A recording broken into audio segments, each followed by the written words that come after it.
let me say to you, congratulations. Thank you.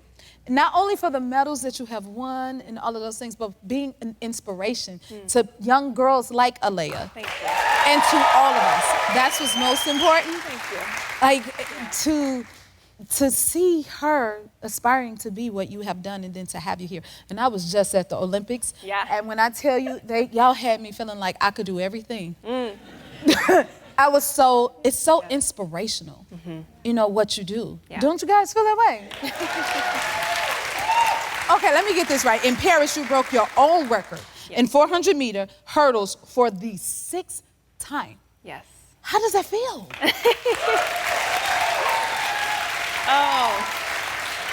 Honestly, I was just like Alea. I always wanted to be a track athlete. I always aspired to go to the Olympics. And so this being my 3rd Olympics, being able to break that record for the 6th time, it's nothing short of God's grace, honestly. Yes. You run in faith, I can imagine. Yeah. Now, you were so calm crossing the finish line. What was going through your mind? Oh, I mean, it's just relief. You work so hard all of your life for moments that for us last 50 seconds, you know? And so it's such a buildup. There's so much anticipation that when you cross that line, you see the time, you're just like, God, thank you for delivering me through this. Honestly. Yes. Yeah. I can imagine. Well, we can't imagine what it's like to be out there in the midst of that. But when you work and you prep, you got to trust what your practice and know, like, okay, I can make it. I'm going to do what I know I can do. Absolutely. To get through it. Especially when you jump over 10 hurdles for a living. 10 hurdles? Yeah. Wow, that is amazing. Okay, and then your family, they were there, and they crowned you. Yes. I love how you ran over to your family, and this is such a beautiful moment. And they're all athletes as well. Yes. Yeah. The crown, my sister-in-law told me, she was like, I'm going to bring a crown, and after you win, I'm going to place it on your head. So that was her idea. But yes, my whole family, we all ran track. My 4 siblings, well, there's 4 of us.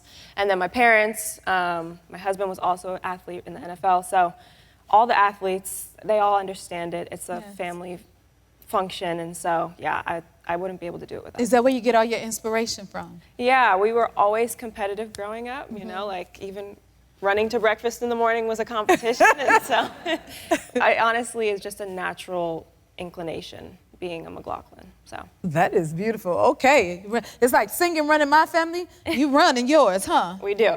That is awesome. Okay, listen now. What do you all get to do when you're there? Is it all focused on the track meets and the different things, you know, the tasks, or do you get to have fun? It depends on when you compete. For us, we went all the way up until the last day. So my fun was going to Greece with my husband afterwards as a reward. But during, we were locked in the whole time. Locked in and focused. Yeah. Amazing. See, it takes dedication and focus to be able to do that. That is awesome. And then you wrote a book. Can you tell us what it's about? Yeah. For those who haven't read it. I wrote Far Beyond Gold, Running from Fear to Faith, basically just about my story and my life. And I was just like Alea, 6 years old, running track. And she said she wasn't scared or fearful when she steps on the line. I was absolutely terrified. And a lot of that came from my fear of not being enough, not being perfect, not winning.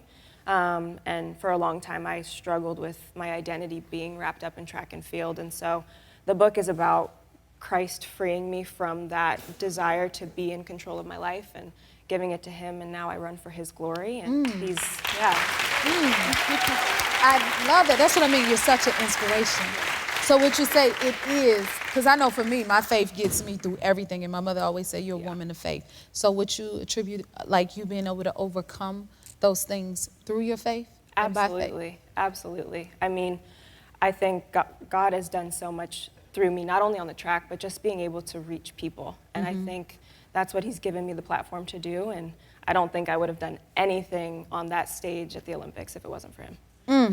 That deserves a hand right there. Woo.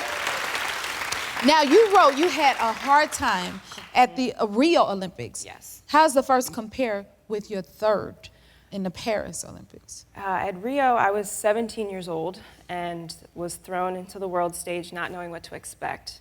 I think I've learned so much since then that now I can understand what it takes to compete at this level.